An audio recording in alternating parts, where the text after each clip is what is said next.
ನಡೆಸುವ. ನಾನು ಗರಿಗಳನ್ನು ಕೈಯಲ್ಲಿ ಹಿಡಿದು ಓಸ್ಲಾನ ಹಾಡುವೆನು. ಆ ಜಯಶಾಲಿಗಳು ಮರಣ ಬಾಣಗಳನ್ನು ಜಯಿಸಿದ ಮೃತ್ಯು ಜನ ಇವರು ದೇವರ ಮುಂದೆ ಸಾಗುತ್ತಾರೆ. ಹಲ್ಲೆಲೂಯ. ನಾವು ಹಿಂದೆ ಆ ಕುರುಬನನ್ನು ಹಿಂಬಾಲಿಸುವ ಕುರಿಗಳ ಹಾಗೆ ನಾವು ಹಿಂದೆ ಹೋಗೋಣ. ಅವರು ನಮ್ಮನ್ನು ಸರಿದಾರಿಯಲ್ಲಿ ನಡೆಸಿಕೊಂಡು ಹೋಗಿ ಆ ನಿತ್ಯ ಜೀವನ ಸೇರಿಸುವರು. ಹಲ್ಲೆಲೂಯ. ನಮ್ಮ ಅಗತ್ಯದ ಎಲ್ಲವನ್ನು ಪೂರೈಸುವರು. ಮರಣ ಅಪಾಯಗಳನ್ನು ತಪ್ಪಿಸಿ ಕಾಪಾಡುವರು. ನಮ್ಮ ವೈರಿಗಳ ಮುಂದೆ, ನಮ್ಮ ಕುಟುಂಬದವರ ಮಧ್ಯದಲ್ಲಿ ನಮ್ಮ ತಲೆಯನ್ನು ಅಭಿಷೇಕಿಸಿ ತಲೆ ಎತ್ತಿ ನಡೆಯುವಂತೆ ಮಾಡುವ ಒಬ್ಬ ದೇವರು ನಮ್ಮೊಂದಿಗೆ ಇದ್ದಾರೆ. ಹಲ್ಲೆಲೂಯ.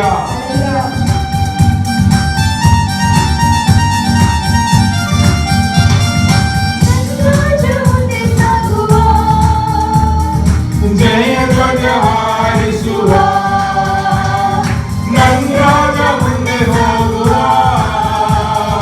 ಜಯ ಧ್ವಜ ಹಾರಿಸುವ,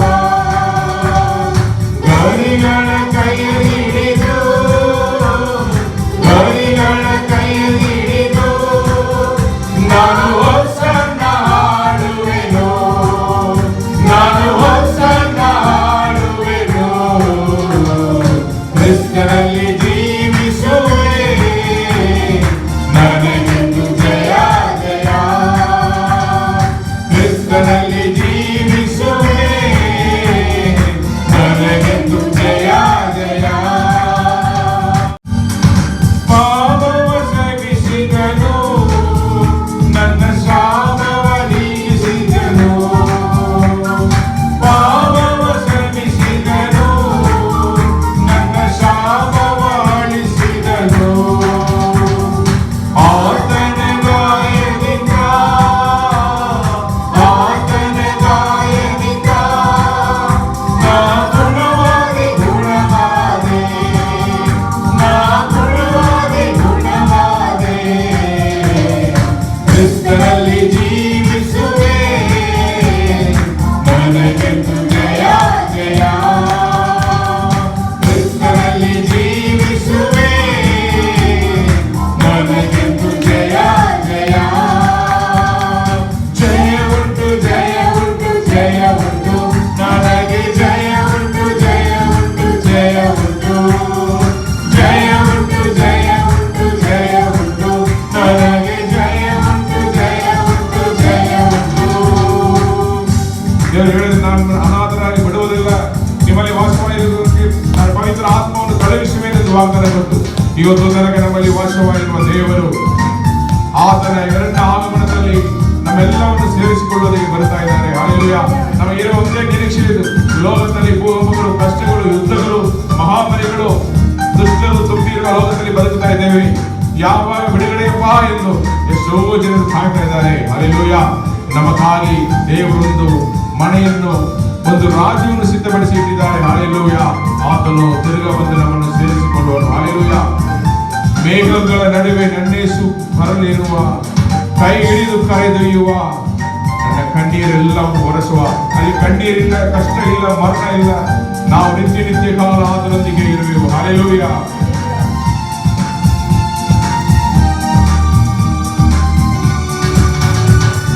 ಮೇಘಗಳ ನಡುವೆ ನನ್ನೇಸು ಬರಲಿರುವ, ಮೇಘಗಳ ನಡುವೆ ನನ್ನೇಸು ಬರಲಿರುವ, ಕೈ ಹಿಡಿದು ಕರೆದೊಯ್ಯುವ,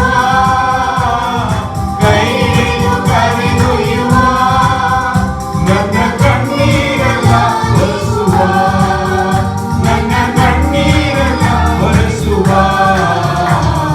ಕ್ರಿಸ್ತನಲ್ಲಿ ಜೀವಿಸುವೆ, ನನಗೆಂದು ಜಯ ಜಯ. ಕ್ರಿಸ್ತನಲ್ಲಿ ಜೀವಿಸುವೆ, ನನಗೆಂದು ಜಯ ಜಯ. ಜಯ ಉಂಟು, ಜಯ ಉಂಟು, ಜಯ ಉಂಟು, ನನಗೆ ಜಯ ಉಂಟು, ಜಯ ಉಂಟು, ಜಯ ಉಂಟು.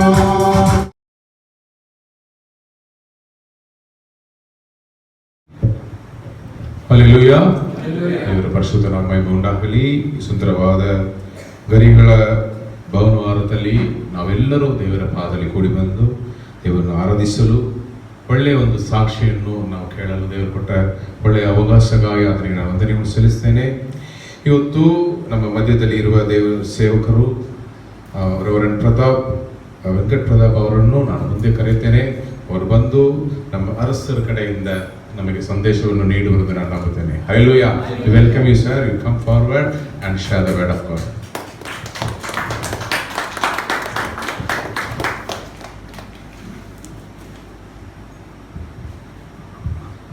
Praise the Lord. Hallelujah. Hallelujah. For Palm Sunday, what of praise shall we use? Hosanna. ಈ ಗರಿಗಳ ಭಾನುವಾರದಲ್ಲಿ ನಾವು ಉಪಯೋಗಿಸುವ ಪದ ಏನು? Hosanna. Hallelujah. Hallelujah and Hosanna. Hallelujah ಮತ್ತೆ ಹೋಸನ್ನ, ಇದರ ಎರಡು ಪದಗಳನ್ನು ನಾವು ಉಪಯೋಗಿಸುತ್ತೇವೆ. First of all, I am very glad to be here. ನಾನು ಮೊದಲನೇದಾಗಿ ಇಲ್ಲಿ ಬಂದಿರುವುದು ನನಗೆ ಬಹಳ ಸಂತೋಷಕರವಾಗಿದೆ. Because this is the second time I am coming here. ಎರಡನೇ ಸಾರಿ ಇಲ್ಲಿ ಬಂದು ದೇವರ ವಾಕ್ಯವನ್ನು ಹಂಚಿಕೊಳ್ಳಲು ದೇವರು ಅವಕಾಶ ಕೊಟ್ಟಿದ್ದಾರೆ. I am very grateful to Pastor Ruben and Sister Nandini. ನಾನು ದೇವರಿಗೆ ಬಹಳ ಕೃತಜ್ಞತೆ ಉಳ್ಳವನಾಗಿದ್ದೇನೆ. They had earlier invited us for the Christmas. ಕ್ರಿಸ್ಮಸ್ಗೆ ನಾನು ಇಲ್ಲಿ ಬಂದೆ. ಆಮೇಲೆ ಇವತ್ತು ಬರೋದು ದೇವರು ನನಗೆ ಸಹಾಯ ಮಾಡಿದ್ದಾರೆ. And this is the second time they have invited. Hallelujah. ಎರಡನೇ ಸಾರಿ ದೇವರು ಅವರನ್ನು ಕರೆದು ಹೇಳಿದರು. Hallelujah. If anybody here remembers the Christmas message which I had told. ಇಲ್ಲಿ ಇರುವವರೆಗೆ ನಾನು ಕೇಳ್ತೇನೆ, ನಿಮ್ಮಲ್ಲಿ ನನ್ನ ಮುಖಾಂತರ ದೇವರು ಕ್ರಿಸ್ಮಸ್ ಅಲ್ಲಿ ಮಾತನಾಡೋ ವಾಕ್ಯ ನಿಮಗೆ ಜ್ಞಾಪಕದಲ್ಲಿ ಇದೆಯಾ? I am a teacher, so I ask like these questions. ನಾನು ಒಂದು ಟೀಚರ್ ಆಗಿರೋದ್ರಿಂದ ಈ ತರದ ಪ್ರಶ್ನೆಗಳು ನಾನು ಕೇಳ್ತಾ ಇರುವೆನು. Okay, the journey of Joseph, but it was the journey of the three wise men. ಈ ಮೂರು ಜೋಯಿಷರ ಯಾತ್ರೆ ಬಗ್ಗೆ ನಾವು ಧ್ಯಾನಿಸ್ತಾ ಬಂದೆವು ಆ ದಿವಸದಲ್ಲಿ. The three wise men who journeyed to Bethlehem. ಆ ಮೂರು ಜೋಯಿಷರು ಬೆತ್ಲೆಹೇಮ್ ಕಡೆ ಅವರು ಪ್ರಯಾಣ ಮಾಡಿ ಬಂದು and they worship Jesus. ಯೇಸುವನ್ನು ಆರಾಧಿಸುವುದನ್ನು ನಾವು ಧ್ಯಾನಿಸ್ತಾ ಬಂದೆವು. And this morning we will look at ಈ ಒಂದು ಸುಂದರವಾದ ಮುಂಚಾಣೆಯಲ್ಲಿ ನಾವು ನೋಡಕ್ಕಿರುವ ಕಾರ್ಯ ಏನಂತಾರೆ? the journey of Jesus to Jerusalem. ಇಲ್ಲಿ ಯೇಸು ಕರ್ತನು ಯೆರೂಸಲೇಮ್ ಕಡೆ ಮಾಡಿದ ಪ್ರಯಾಣವನ್ನು ನಾವು ಧ್ಯಾನಿಸಿದ್ದೇವೆ. How did he go to Jerusalem?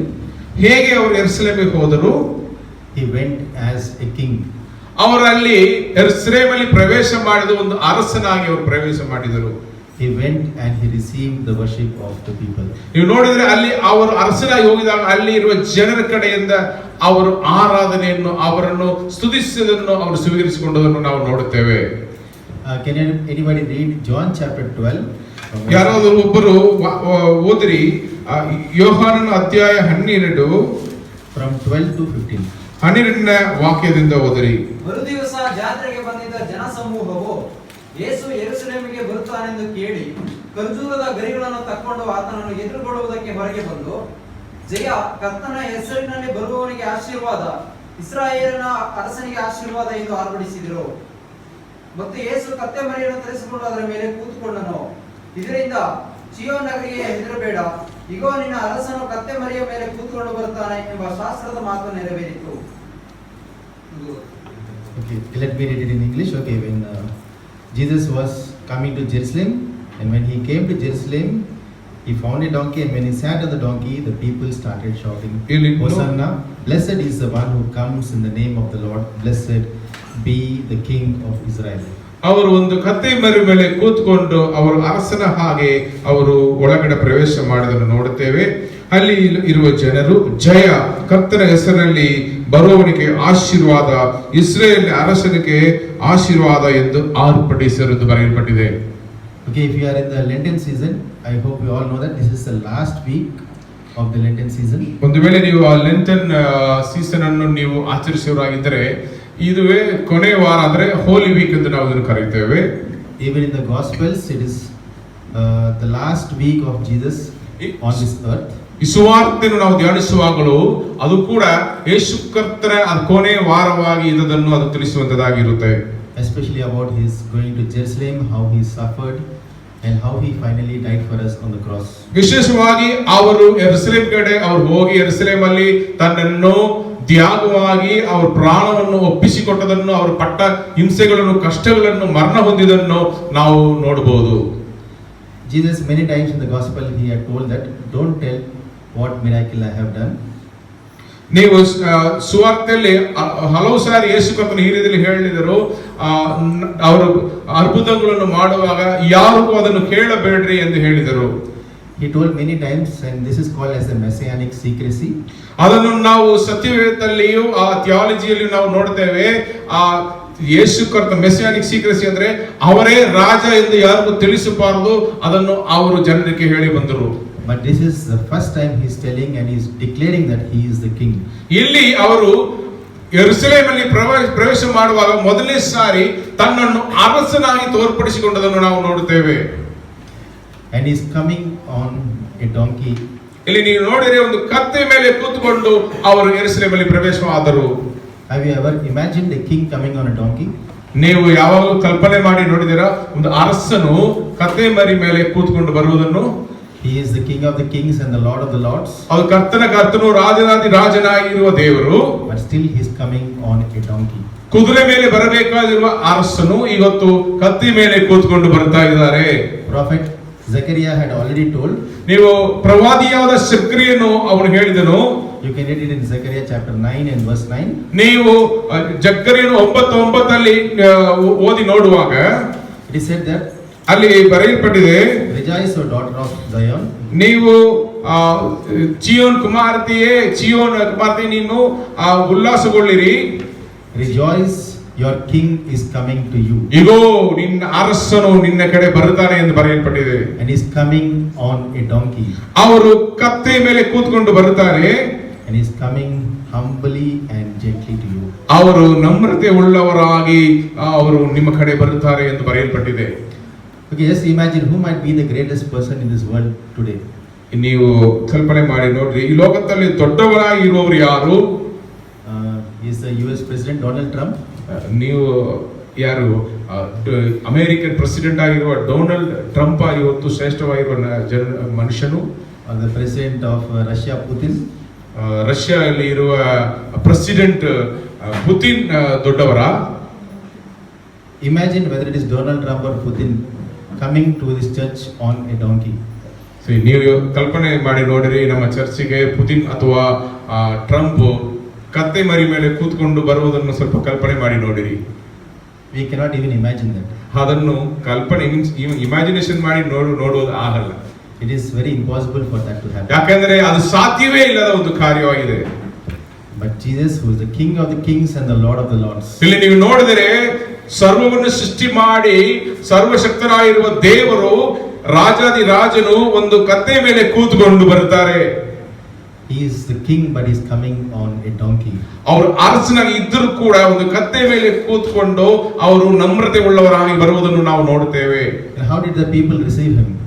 ಯಾವುದೇ ರೀತಿಯಲ್ಲಿ ಅಲ್ಲಿ ಇದ್ದ ಜನರು ಅವರನ್ನು ಸ್ವಾಗತಿಸಿದರು ನಾವು ನೋಡಿದರೆ, It is said that while he was just near Bethany, ಅವರು ಬೆತ್ತಾನಿ ಹತ್ತಿರ ಬರುವಾಗ all the people heard about his miracles he has done, that he rose from the dead. ಅವರು ಮಾಡಿರುವ ಉಪಹಾರಗಳನ್ನು, ಅದ್ಭುತ ಕಾರ್ಯಗಳನ್ನು, ಮಹತ್ವ ಕಾರ್ಯಗಳನ್ನು ಅನುಭವಿಸಿದವರು, ನೋಡಿದವರಾಗಿದ್ದ ಆ ಜನರು, And they know that he is traveling to Jerusalem. ಇವತ್ತು ಆ ಮೆಸ್ಸಿಯನು ಯೆರೂಸಲೇಮ್ ಒಳಗಡೆ ಪ್ರವೇಶ ಮಾಡಿ ಬರ್ತಾರೆ ಅಂತ ಆ ಸುದ್ದಿ ಅವರಿಗೆ ತಲುಪಿದಾಗ They took the palm branches in their hands. ಅವರಲ್ಲಿ ಗರಿಗಳನ್ನು ಅವರು ತೆಗೆದುಕೊಂಡು They threw their clothes on the road. ಅವರ ಬಟ್ಟೆಗಳನ್ನು ಆ ದಾರಿಗಳಲ್ಲಿ ಹಾಸಿ And they welcomed him ಅವರನ್ನು ಸ್ವಾಗತಿಸಿದರು. by singing Hosanna. ಅವರು ದೇವರಿಗೆ ಸ್ತುತಿ ಗೀತಗಳನ್ನು ಹಾಡಿ, ಜಯ ಆಶೀರ್ವಾದ ಎಂದು ಹಾಡಿ ಅವರನ್ನು ಸ್ವಾಗತಿಸಿದನ್ನು ನಾವು ನೋಡುತ್ತೇವೆ. But why did they keep the palm branches and welcome him? ನೀವು ಇದರಲ್ಲಿ ನೋಡಿದರೆ ಯಾಕೆ ಅವರು ಗರಿಗಳನ್ನು ಅವರ ಕೈಯಲ್ಲಿ ಹಿಡಿದುಕೊಂಡು ಅರಸನನ್ನು ಸ್ವಾಗತಿಸಿದರು? In those days, when any king wins a war over his enemies and when he is returning back victoriously, ನೀವು ನೋಡಿದರೆ ಆ ಹಳೆಯ ನಿಯಮದಲ್ಲಿ ಇರುವ ಅರಸರುಗಳು, ಯೇಸು ಕರ್ತನು ಬದುಕ್ತಾ ಇದ್ದ ಕಾಲದಲ್ಲಿ ಕೂಡ ಇದ್ದ ಅರಸರುಗಳು ಜಯ ಹೊಂದಿ ಅವರು ತಿರುಗಾ ಆ ಅರಣ್ಮನೆಗೆ ಬರುವಾಗ They welcome the king with the palm branches. ಅಲ್ಲಿ ನಿಲ್ತಾ ಇರುವ ಜನರು ಕೈಯಲ್ಲಿ ಗರಿಗಳನ್ನು ಹಿಡಿದುಕೊಂಡು ಅವರನ್ನು ಆ ಜಯ ಹೊಂದಿದ ಅರಸರನ್ನು ಸ್ವಾಗತಿಸ್ತಾ ಬಂದರು. They used to say, "Hail the king, hail the king." ನೀವು ನೋಡಿದರೆ ಅರಸನು ಚಿರಂಜೀವಿಯಾಗಿ ಇರಲಿ ಎಂದು ಹೇಳಿ ಅರಸನನ್ನು ಅವರು ಸ್ತುತಿಸುವುದನ್ನು ನಾವು ನೋಡ್ತೇವೆ. The people in Bethany and the surroundings, they identify Jesus as the king. ಇಲ್ಲಿ ನೋಡಿದರೆ ಬೆತ್ತನಿನ ಸುತ್ತಲೂ ಇದ್ದ ಜನರು, ಗಲಿಲಿಯ ಪ್ರಾಂತದಲ್ಲಿ ಇದ್ದ ಜನರು ಎಲ್ಲರೂ ಕೂಡ ಯೇಸು ಕರ್ತನನ್ನು ಅರಸನಾಗಿ ಅವರು ಗುರುತಿಸಿಕೊಂಡರು. They knew that he is the Messiah. ಅವರಿಗೆ ಗೊತ್ತು ಇವರೇ ಲೋಕದ ರಕ್ಷಕನು. Why did they throw their clothes? ನೀವು ನೋಡಿದರೆ ಯಾಕೆ ಅವರು ಬಟ್ಟೆಗಳನ್ನು ಅವ್ರ ದಾರಿಗಳಲ್ಲಿ ಹಾಕಿದರು? This was a sign of honoring and respecting a king. ಇಲ್ಲಿ ನೋಡಿದರೆ ಅದು ಒಬ್ಬ ಅರಸನಿಗೆ ಮರ್ಯಾದೆಯನ್ನು ಘನವನ್ನು ಕೊಡುವಂತದಾಗಿ ಇರುತ್ತೆ. Even in our context today, if somebody, an elder person comes, we stand when if you are sitting, we stand and we welcome ಈ ಕಾಲದಲ್ಲಿ ಕೂಡ ನಮ್ಮ ಮನೆಗೆ ಯಾರು ದೊಡ್ಡವರು ವಯಸ್ಸಾದವರು ಬಂದ್ರೆ ನಾವು ಎದ್ದು ನಿಂತು ಅವರಿಗೆ ಮರ್ಯಾದೆಯನ್ನು ಸಲ್ಲಿಸ್ತೇವೆ. In those days, when a king is coming, the people used to do like that. ನೀವು ಯೇಸು ಕರ್ತನ ಕಾಲದಲ್ಲಿ ಆ ಸಮಯದಲ್ಲಿ ಇರುವ ಆ ಒಂದು ಕಷ್ಟವನ್ನು ನೀವು ನೋಡಿದರೆ ಜನರು ಅರಸರು ಬರುವಾಗ ಈ ರೀತಿಯ ಸ್ವಾಗತವನ್ನು ಮಾಡಿದ್ದನ್ನು ನಾವು ನೋಡ್ತೇವೆ. So the people in Bethany and the surroundings, they understood that Jesus is the king and they need to honor him. ಅಲ್ಲಿ ಆ ಪ್ರಾಂತದಲ್ಲಿ ಬದುಕ್ತಾ ಇದ್ದ ಜನರಿಗೆ ಚೆನ್ನಾಗಿ ಅರ್ಥವಾಯಿತು, ಇವರೇ ನಮ್ಮ ರಕ್ಷಕನು, ನಮ್ಮನ್ನು ರಕ್ಷಿಸಲುಗೋಸ್ಕರ ಬಂದಿರುವ ಅರಸನೆಂದು ಅವರು ಅರ್ಥ ಮಾಡಿಕೊಂಡರು. And why are they shouting Hosanna? ಇಲ್ಲಿ ಯಾಕೆ ಅವರು ಹೋಸನ್ನ ಎಂದು ಅವರು ಕೂಗಿದರು ಎಂದು ನಾವು ನೋಡಿದರೆ, The original meaning of Hosanna means ನಿಜವಾದ ಆ ಅರ್ಥ ಹೋಸನ್ನ ಅರ್ಥ ಏನಂದ್ರೆ, it was not a praise, ಅದು ಬರೀ ಸ್ತುತಿ ಅಲ್ಲ, it was a prayer. ಇದು ಒಂದು ಪ್ರಾರ್ಥನೆ. Come and save us. ಆ ಒಂದು ಪ್ರಾರ್ಥನೆ ಏನಂದ್ರೆ, ಬಂದು ನನ್ನನ್ನು ರಕ್ಷಿಸು ಎಂದು ಮಾಡುವ ಒಂದು ಪ್ರಾರ್ಥನೆಯಾಗಿತ್ತು ಅದು. So they understood that he is the Messiah who could save them. ಅವರು ಅರ್ಥ ಮಾಡಿಕೊಂಡರು, ಇವರೇ ನಮ್ಮನ್ನು ರಕ್ಷಿಸಲಿಕ್ಕೋಸ್ಕರ ಇಳಿದು ಬಂದಿರುವ ಆ ದೇವರು, ಆ ಅರಸನು. ಆದ್ದರಿಂದ ಆ ರೀತಿಯಲ್ಲಿ ಅವರು ಪ್ರಾರ್ಥನೆ ಮಾಡಿದರು.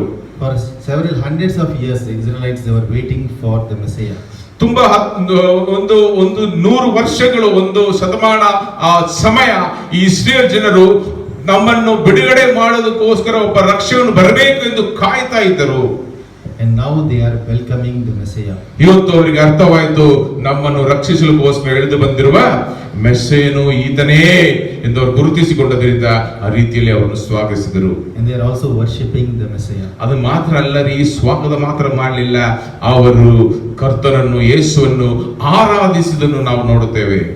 Can anybody read Psalm 118 in verses 25 to 27? ನೀವು ಕೀರ್ತನೆಗಳು 118 118 25 to 27. 25 ರಿಂದ 27 ವರೆಗೆ ಇರುವ ವಾಕ್ಯಗಳನ್ನು ನಾವು ಓದೋಣ. ಯೆಹೋವನೇ ದಯವಿಟ್ಟು ರಕ್ಷಿಸು, ಯೆಹೋವನೇ ದಯವಿಟ್ಟು ಸಾಫಲ್ಯ ಕೊಡು, ಯೆಹೋವನ ಹೆಸರಿನಲ್ಲಿ ಒಳಗೆ ಬರುವವನಿಗೆ ಆಶೀರ್ವಾದ, ಯೆಹೋವನ ಮಂದಿರದಲ್ಲಿರುವ ನಾವು ನಿಮ್ಮನ್ನು ಆಶೀರ್ವದಿಸುತ್ತೇವೆ. ಯೆಹೋವನೇ ದೇವರು, ಆತನು ನಮಗೆ ಪ್ರಕಾಶವನ್ನು ಅನುಗ್ರಹಿಸಿದ್ದಾನೆ. ರೆಂಬೆಗಳನ್ನು ಹಿಡಿದುಕೊಂಡು ಮೆರವಣಿಗೆಯಾಗಿ ಯಜ್ಞವೇದಿಯ ಕೊಂಬುಗಳ ಸಮೀಪಕ್ಕೆ ಬನ್ನಿರಿ. ನೀನು ನನ್ನ ದೇವರು, ನಿನ್ನನ್ನು ಕೊಂಡಾಡುತ್ತೇನೆ, ನನ್ನ ದೇವರೇ ನಿನ್ನನ್ನು ಘನಪಡಿಸುತ್ತೇನೆ. Hallelujah. Hosanna word comes from here. Save us now. ಈ ಹೋಸನ್ನ ಎಂಬ ಪದ ಈ ಒಂದು ವಾಕ್ಯ ಭಾಗದಿಂದ ಬಂದದಾಗಿರುತ್ತೆ. The same word they were using when Jesus was coming into Jerusalem. ಇದರಲ್ಲಿ ಇರುವ ಆ ದಯವಿಟ್ಟು ರಕ್ಷಿಸು ಎಂದಿರುವ ಆ ಪದವೇ ಯೇಸುವನ್ನು ಸ್ವಾಗತಿಸುವಾಗ ಅಲ್ಲಿ ಇರುವ ಜನರು ಉಪಯೋಗಿಸುವುದನ್ನು ನಾವು ನೋಡುತ್ತೇವೆ. The people in Bethany and the surroundings, they understood that he is a king. ಅಲ್ಲಿ ಬೆತ್ತಾನಿಯಲ್ಲಿ ಅಲ್ಲಿ ಸುತ್ತಮುತ್ತ ಇರುವ ಆ ಪ್ರಾಂತದಲ್ಲಿರುವ ಜನರು ಯೇಸುವನ್ನು ಅರಸನಾಗಿ ಅವರು ಗುರುತಿಸಿಕೊಂಡರು. They use this prayer as a praise. ಇಲ್ಲಿ ನೋಡಿದರೆ ಈ ಒಂದು ಪ್ರಾರ್ಥನೆಯನ್ನು ಅವರು ಸ್ತುತಿಯಾಗಿ ಅಲ್ಲಿ ಅವರು ಮಾಡಿದನ್ನು ನಾವು ನೋಡುತ್ತೇವೆ. There is one very significant thing which need to notice. ಇದರಲ್ಲಿ ಒಂದು ಸಾಮಾನ್ಯವಾಗಿರುವ ಒಂದು ಕಾರ್ಯ ಏನಂದ್ರೆ, If you are reading all other gospels, the same account, the same story. ಇದೇ ಕಾರ್ಯ ಎಲ್ಲಾ ಸುವಾರ್ತೆ ಪುಸ್ತಕಗಳಲ್ಲಿ ಬರೆಯಲ್ಪಟ್ಟಿವೆ. When the people and especially when the children, they were shouting Hosanna, blessed be the one who comes in the name of the Lord. ಅಲ್ಲಿ ನೀವು ನೋಡಿದರೆ ಚಿಕ್ಕ ಮಕ್ಕಳು ದೇವರನ್ನು ಈ ರೀತಿಯಲ್ಲಿ ಜಯ, ದೇವರ ಹೆಸರಿನಲ್ಲಿ ಬರುವವರಿಗೆ ಆಶೀರ್ವಾದ ಎಂದು ಅವರು ಕೂಗಿದನ್ನು ಸ್ತುತಿಸುವುದನ್ನು ನಾವು ನೋಡುತ್ತೇವೆ. the Pharisees and the teacher of the law, they got angry. ಅಲ್ಲಿ ಇರುವ ಗುರುಗಳೆಲ್ಲರಿಗೂ ತುಂಬಾ ಕೋಪ ಬಂದಿತ್ತು, ಸಿಟ್ಟು ಬಂದಿತ್ತು. They told to Jesus, don't you hear what they are saying?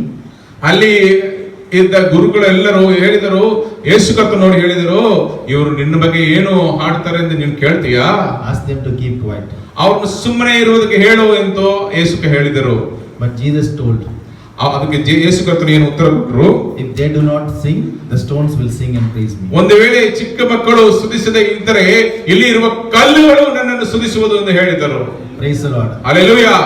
If human beings are not willing, the whole creation will praise the Lord. ಒಂದು ವೇಳೆ ಮನುಷ್ಯರು, ದೇವರು ಸೃಷ್ಟಿ ಮಾಡಿದ ಮನುಷ್ಯರು ದೇವರನ್ನು ಸ್ತುತಿಸದೆ ಹೋದರೆ ಸೃಷ್ಟಿ ದೇವರನ್ನು ಸ್ತುತಿಸುವುದು ಎಂದು ಅವರು ಹೇಳಿದರು. Hallelujah. Just imagine, the children were worshipping Jesus. ಇಲ್ಲಿ ನೋಡಿದರೆ ಚಿಕ್ಕ ಮಕ್ಕಳು ಕೂಡ ಯೇಸು ಕರ್ತನನ್ನು ಆರಾಧಿಸುವುದನ್ನು ನಾವು ನೋಡುತ್ತೇವೆ. The Pharisees and the teachers of the law, they were not willing to worship. ಅಲ್ಲಿ ಜ್ಞಾನಿಗಳಾಗಿ ಇದ್ದ ಆ ಫಾರಿಸಿ ಸದುಕಿಯರಾಗಿದ್ದ ಆ ಗುರುಗಳು ಯೇಸು ಕರ್ತನನ್ನು ಆರಾಧಿಸಲಿಲ್ಲ, ಚಿಕ್ಕ ಮಕ್ಕಳು ಆರಾಧಿಸಿದರು. That is what it is again. This is a fulfillment of the prophecy which is told in Psalm 9, where children will praise the Lord. ಕೀರ್ತನೆಗಳು 9 ಇರುವ ಆ ಪ್ರಾರ್ಥನೆ ಇಲ್ಲಿ ನೆರವೇರಿತು. ಚಿಕ್ಕ ಮಕ್ಕಳು ದೇವರನ್ನು ಸ್ತುತಿಸುವರೆಂದು ಬರೆದಿರುವ ಆ ವಾಕ್ಯ ಇಲ್ಲಿ ನೆರವೇರಿತು. Jesus reminds the Pharisees and the teachers of the law that children will praise him. ಅವರು ಅಲ್ಲಿ ಇದ್ದ ಆ ಫಾರಿಸಿ ಸಾದಸ್ಯರ ಗುರುಗಳಿಗೆ ಅವರು ಜ್ಞಾಪಕವನ್ನು ಕೊಟ್ಟರು, ಜ್ಞಾಪಿಸಿಕೊಟ್ಟರು. ಇದು ಅಲ್ಲಿ ಬರೆಯಲ್ಪಟ್ಟಿರುವುದು ನೆರವೇರಿತು. Children praising Jesus. ಚಿಕ್ಕ ಮಕ್ಕಳು ದೇವರನ್ನು ಸ್ತುತಿಸುವರು. Jesus coming on a donkey. ಯೇಸು ಕರ್ತನು ಒಂದು ಕತ್ತೆ ಮರಿ ಮೇಲೆ ಬರುವುದು. And people shouting Hosanna. ಅಲ್ಲಿ ಇರುವ ಜನರು ಹೋಸನ್ನ, ಜಯ, ಆಶೀರ್ವಾದ ಎಂದು ಅಲ್ಲಿ ಕೂಗಿದುದನ್ನು ನಾವು ನೋಡುತ್ತೇವೆ. All are fulfillment of the prophecies. ಇದರಲ್ಲಿ ಇರುವ ಎಲ್ಲ ಕಾರ್ಯಗಳು ಯೇಸು ಕರ್ತನ ಬಗ್ಗೆ, ರಕ್ಷಕನ ಬಗ್ಗೆ, ಹಳೆಯ ನಿಯಮದಲ್ಲಿ ಇರುವ ಪ್ರವಾದನೆಗಳ ನೆರವೇರಿಕೆಯಾಗಿರುವುದನ್ನು ನಾವು ನೋಡುತ್ತೇವೆ. The people waited for the king. ಅಲ್ಲಿ ಇರುವ ಜನರು ಒಬ್ಬ ರಕ್ಷಕನಿಗಾಗಿ ಕಾಯ್ತಾ ಇದ್ದರು. They welcomed the king. ಆ ಅರಸನನ್ನು ಅವರು ಸ್ವಾಗತಿಸಿದರು. They worshipped the king. ಆ ಅರಸನನ್ನು ಅವರು ಆರಾಧಿಸಿದರು. Hallelujah. And some of them also worked for the king. ಅಲ್ಲಿ ಕೆಲವೊಂದು ಜನರು ಆ ರಕ್ಷಕನಿಗಾಗಿ ಕೆಲಸ ಮಾಡಿದನ್ನು ನಾವು ನೋಡುತ್ತೇವೆ.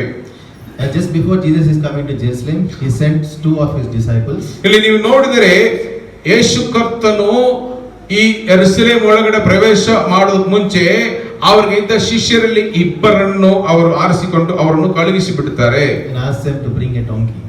ಅವರನ್ನು ಕಳುಹಿಸಿ ಬಿಡುವ ಕಾರಣ ಏನಂತಾರೆ, ಒಂದು ಕತ್ತೆ ಮರಿಯನ್ನು ಕರ್ಕೊಂಡು ಬರಬೇಕು, ತಗೊಂಡು ಬರಬೇಕು ಎಂದು ಅಲ್ಲಿ ಅಪ್ಪಣೆ ಕೊಡ್ತಾರೆ.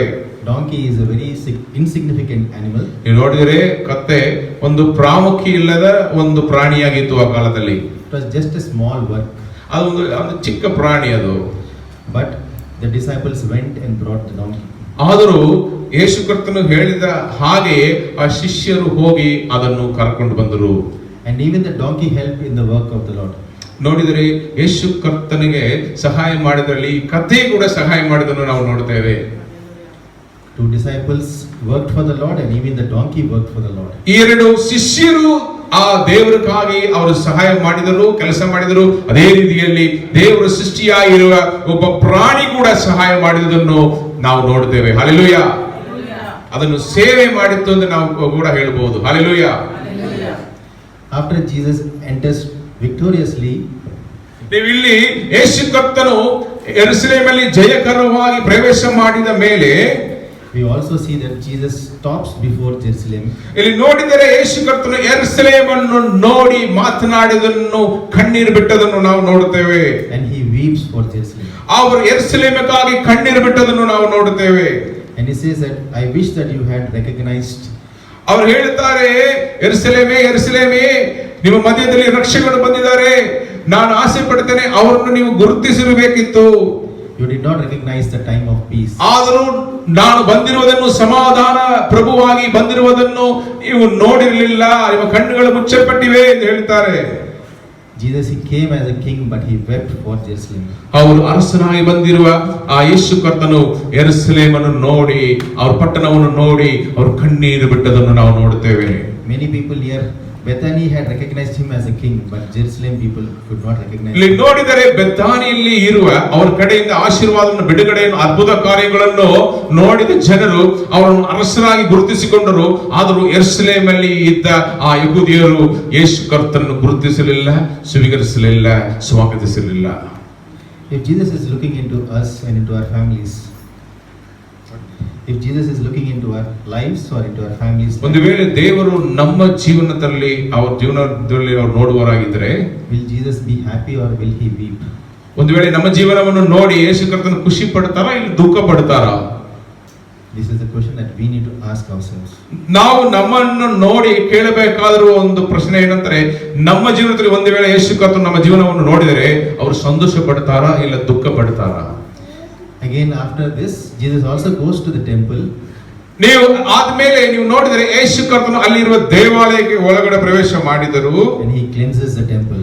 ಅವರು ದೇವಾಲಯವನ್ನು ಶುದ್ಧೀಕರಿಸುವುದನ್ನು ನಾವು ನೋಡ್ತೇವೆ. ಅಲ್ಲಿ People had made it a business place. ಅಲ್ಲಿ ಇರುವ ಆ ಒಂದು ಜನರು ಅದನ್ನು ಚೀವಾರಕಾರ ಅಂದ್ರೆ ಅವರು ವ್ಯಾಪಾರ ಸ್ಥಳವಾಗಿ ಅದನ್ನು ಬದಲಾಯಿಸಿ ಅಲ್ಲಿ ಅವರು ವ್ಯಾಪಾರ ಮಾಡುವುದನ್ನು ನೋಡಿ ಅವರಿಗೆ ಬಹಳ ನೋವಾಯಿತು. Jesus was disturbed by that. ಅದನ್ನು ನೋಡಿ ಅವರಲ್ಲಿ ಕಳವಳ ಬಂದಿತ್ತು, ನೋವು ಬಂದಿತ್ತು. He overthrew the tables. ಅಲ್ಲಿ ಅಲ್ಲಿ ಇರುವ ಆ ಮೇಜುಗಳೆಲ್ಲವನ್ನು ಅವರು ಏನ್ ಮಾಡ್ತಾರೆ, ಅವರು ಎಲ್ಲ ಹೊಡೆದು ಎಲ್ಲ ತಳ್ಳಿ ಬಿಡುತ್ತಾರೆ. He drove out the people. ಅಲ್ಲಿ ವ್ಯಾಪಾರ ಮಾಡುವವರೆಲ್ಲವನ್ನು ಹೊಡೆದು ಕಳಿಸಿ ಬಿಡುವುದನ್ನು ನಾವು ನೋಡುತ್ತೇವೆ. And he reminded them that ಅವರು ಒಂದು ವಾಕ್ಯವನ್ನು ಹೇಳುತ್ತಾರೆ, that my house will be a house of prayer. ಇದು ನನ್ನ ಮನೆ ಪ್ರಾರ್ಥನೆಯ ಮನೆಯಾಗಿದೆ. And it will not be a den of robbers. ಅದನ್ನು ಕಳ್ಳರು ಗವಿಯಾಗಿ ಬದಲಾಯಿಸಿಬಿಟ್ಟಿರಲ್ಲ, ಅದು ಹಂಗೆ ಇರಬಾರದು ಎಂದು ಅವರು ಹೇಳಿದರು. Jesus was reminding the people in Jerusalem that ಅಲ್ಲಿ ಇರುವ ಯೆರೂಸಲೇಮಲ್ಲಿ ಇರುವ ಜನರಿಗೆ ಯೇಸು ಕರ್ತನು ತಿಳಿಸಿದ್ದೇನೆಂದರೆ, temple is for worship. ದೇವಾಲಯ ದೇವರನ್ನು ಆರಾಧನೆ ಮಾಡುವುದಕ್ಕಾಗಿ ಉಪಯೋಗಿಸಲ್ಪಡಬೇಕು. And it is a prayer for all the people. ಅಲ್ಲಿ ಎಲ್ಲ ಜನರು, ಲೋಕದಲ್ಲಿ ಇರುವ ಎಲ್ಲ ಜನರು ಅಲ್ಲಿ ಬಂದು ದೇವರನ್ನು ಪ್ರಾರ್ಥಿಸುವ, ಆರಾಧಿಸುವ ಒಂದು ಸ್ಥಳವಾಗಿ ಇರಬೇಕು ಎಂದು ದೇವರು ಅವರಿಗೆ ತಿಳಿಸಿದರು. This was one a very important lesson which Jerusalem had to learn. ಯೆರೂಸಲೇಮ್ ಅಲ್ಲಿ ಇರುವವರು ಕಲಿಯಬೇಕಾದಿರುವ ಬಹಳ ಪ್ರಾಮುಖ್ಯವಾದ ಒಂದು ಕಾರ್ಯ ಪಾಠ ಏನಂದರೆ, ದೇವಾಲಯ ದೇವರನ್ನು ಆರಾಧಿಸುವ ಸ್ಥಳ. Jesus told about Jerusalem that it would be destroyed. ಯೇಸು ಕರ್ತನು ಯೆರೂಸಲೇಮ್ ಅನ್ನು ನೋಡಿ ಹೇಳಿದರು, ಈ ಯೆರೂಸಲೇಮ್ ಒಂದು ದಿವಸ ಕೆಡವಿ ಹಾಕಲ್ಪಡುವುದು, ಕಲ್ಲು ಮೇಲೆ ಕಲ್ಲಲ್ಲದೆ ಕೆಡವಲ್ಪಡುವುದು ಎಂದು ದೇವರು ಹೇಳಿದರು. Because they did not recognize the time of peace or the Messiah. ಯಾಕೆಂದ್ರೆ ಅಲ್ಲಿ ಮೆಸ್ಸಿಯನು ಬಂದಿರುವುದನ್ನು, ಲೋಕದ ರಕ್ಷಣೆ ಬಂದಿರುವುದನ್ನು, ಸಮಾಧಾನವನ್ನು ತಂದಿರುವುದನ್ನು ಅವರು ಗುರುತಿಸಲಿಲ್ಲ, ಅವರನ್ನು ಸ್ವಾಗತಿಸಿರಲಿಲ್ಲ, ಅವರನ್ನು ಸ್ವೀಕರಿಸಲಿಲ್ಲ ಎಂದು ದೇವರು ಹೇಳಿದರು. This was already fulfilled in AD 70. ನೀವು ನೋಡಿದರೆ ಆ ಒಂದು ಕ್ರಿಸ್ತ ಶತಮಾನ 70 ದೇವರು ಹೇಳಿದ ಹಾಗೆ ಯೆರೂಸಲೇಮ್ ಪಟ್ಟಣ ಕೆಡವಿ ಹಾಕಲ್ಪಟ್ಟಿತ್ತು. Jerusalem was completely destroyed by the Romans. ನೀವು ನೋಡಿದರೆ ಆ ಒಂದು ಕ್ರಿಸ್ತ ಶತಮಾನ 70 ಆ ಯೆರೂಸಲೇಮ್ ಆ ರೋಮಾಪುರದವರ ರೋಮ ಅಧಿಕಾರಿಗಳ ಮುಖಾಂತರ ಅದು ಕೆಡವಿ ಹಾಕಲ್ಪಟ್ಟಿತ್ತು. That is the fate of anyone who does not welcome the king. ನೀವು ನೋಡಿದರೆ ಯಾರು ಯೇಸು ಕರ್ತನನ್ನು ಸ್ವೀಕರಿಸದೆ ತಳ್ಳಿ ಬಿಡುತ್ತಾರೋ, ತಿರಸ್ಕರಿಸುತ್ತಾರೋ, ಅವರ ವಿಧಿ, ಅವರ ಜೀವನ, ಅವರ ಜೀವನ ಹೆಂಗೆ ಇರುತ್ತೆ ಅದು ಯೆರೂಸಲೇಮನ್ನು ನೋಡಿದರೆ ಗೊತ್ತಾಗುತ್ತದೆ. ಯೆರೂಸಲೇಮ್ ಯೇಸು ಕರ್ತನನ್ನು ಸ್ವೀಕರಿಸಲಿಲ್ಲ, ಆದ್ದರಿಂದ ಅದು ಹಾಳಾಯಿತು. But there is again another important thing. ಇನ್ನೊಂದು ಪ್ರಾಮುಖ್ಯವಾದ ಕಾರ್ಯ ಏನಂದ್ರೆ, when Jesus was entering the temple, ಯೇಸು ಕರ್ತನು ದೇವಾಲಯದ ಒಳಗಡೆ ಪ್ರವೇಶ ಮಾಡುವಾಗ the blind and the lame went with him. ಅಲ್ಲಿ ಇರುವ ಕುರುಡರು, ಕುಂಟರು ಯೇಸು ಕರ್ತನನ್ನು ಹುಡುಕಿ ಬಂದದನ್ನು ನಾವು ನೋಡುತ್ತೇವೆ. Because for many years they were not allowed to enter the temple. ನೀವು ನೋಡಿದರೆ ಇವರೆಲ್ಲ ತುಂಬಾ ವರ್ಷಗಳಿಂದ ದೇವಾಲಯದ ಒಳಗಡೆ ಪ್ರವೇಶ ಮಾಡೋದಕ್ಕೆ ತಡೆ ಮಾಡಲ್ಪಟ್ಟವರು, ವಾಸಿಯಾದವರು ಯೇಸು ಕರ್ತನೊಂದಿಗೆ ದೇವಾಲಯದಲ್ಲಿ ಪ್ರವೇಶವಾದರು. Jesus always had a concern for the poor. ನೀವು ನೋಡಿದರೆ ಯೇಸು ಕರ್ತನು ಯಾವಾಗಲೂ ಬಡವರಿಗಾಗಿಯೂ, ತಳ್ಳಲ್ಪಟ್ಟವರಾಗಿ, ತಂದೆ ತಾಯಿ ಇಲ್ಲದವರಾಗಿ, ಅನಾಥರಿಗೂ ದೇವರಾಗಿದ್ದರು. Praise be to God. Praise be to God. Hallelujah. ದೇವರಿಗೆ ಸ್ತೋತ್ರ. Because for many years, because it was David who made a law that the blind and lame they cannot enter the temple. ತುಂಬಾ ವರ್ಷಗಳ ಮುಂಚೆ ಅರಸನಾದ ದಾವೀದನು ಇತರ ಕುರುಡರು, ಕುಂಟರು ದೇವಾಲಯದ ಒಳಗಡೆ, ನಗರದ ಒಳಗಡೆ ಪ್ರವೇಶ ಮಾಡಬಾರದು ಎಂದು ಒಂದು ಒಂದು ಲಾವನ್ನು ನಿಯಮವನ್ನು ಉಂಟು ಮಾಡಿದನು. But Jesus, who is coming as the son of David, ಇಲ್ಲಿ ನೋಡಿದರೆ ಯೇಸು ಕರ್ತನು ದಾವೀದನ ಕುಮಾರನಾಗಿ ಬರ್ತಾರೆ. he is coming and reversing that one. ಅಲ್ಲಿ ಬಂದ ಮೇಲೆ ಈ ಒಂದು ನಿಯಮವನ್ನು ತೆಗೆದುಹಾಕಿ ಬಿಟ್ಟು ಬಡವರನ್ನು, ಅಲ್ಲಿ ಇದ್ದ ಎಲ್ಲ ಕುರುಟರು, ವಾಸಿಯಾದವರು ಎಲ್ಲರನ್ನು, ತಳ್ಳಲ್ಪಟ್ಟವರನ್ನು ಯೆರೂಸಲೇಮ್ ಒಳಗಡೆ ಕರೆದುಕೊಂಡು ಬರ್ತಾರೆ. Many of us who were unworthy, he has taken us and brought us into his kingdom. ನಮ್ಮಲ್ಲಿ ಕೂಡ ಹೆಚ್ಚಾದ ಜನರು ನಾವು ತಳ್ಳಲ್ಪಟ್ಟವರಾಗಿ, ತಿರಸ್ಕರಿಸಲ್ಪಟ್ಟವರಾಗಿ, ಕುಕ್ಕಿದವರಾಗಿ ನಾವು ಇದ್ದೇವೆ. ಯೇಸು ಕರ್ತನು ನಮ್ಮ ಜೀವನದಲ್ಲಿ ಬಂದದರಿಂದ ನಾವು ಕೂಡ ದೇವಾಲಯದಲ್ಲಿ ಪ್ರವೇಶ ಮಾಡುವವರಾಗಿ ಆ ನಿತ್ಯ ಜೀವನದಲ್ಲಿ ದೇವರು ನಮಗೆ ಪಾಲನ್ನು ಕೊಟ್ಟಿದ್ದಾರೆ. Jesus, when he came to Jerusalem, he came on a donkey. ನೀವು ನೋಡಿದ್ರೆ ಯೇಸು ಕರ್ತನು ಯೆರೂಸಲೇಮ್ ಒಳಗಡೆ ಪ್ರವೇಶ ಮಾಡುವಾಗ ಅವರು ಕತ್ತೆಯ ಮೇಲೆ ಕೂತ್ಕೊಂಡು ಬಂದರು. But when he is going to come again a second time, ಇನ್ನೊಂದು ಸಾರಿ ನಮಗೋಸ್ಕರ, ನಮ್ಮನ್ನು ದೇವರು ತಗೊಂಡು ಹೋಗೋದಕ್ಕೋಸ್ಕರ ಬರಲಿಕ್ಕಿದ್ದಾರೆ. he is going to come on a white horse. ಒಂದು ಬಿಳಿ ಕುದುರೆ ಮೇಲೆ ಕೂತ್ಕೊಂಡು ನಮಗೋಸ್ಕರ ಎರಡನೇ ಆಗಮನದಲ್ಲಿ ಬರಲಿಕ್ಕಿದ್ದಾರೆ, ಅರಸನಾಗಿ ಬರಲಿಕ್ಕಿದ್ದಾರೆ. You can read it in Revelation chapter 19.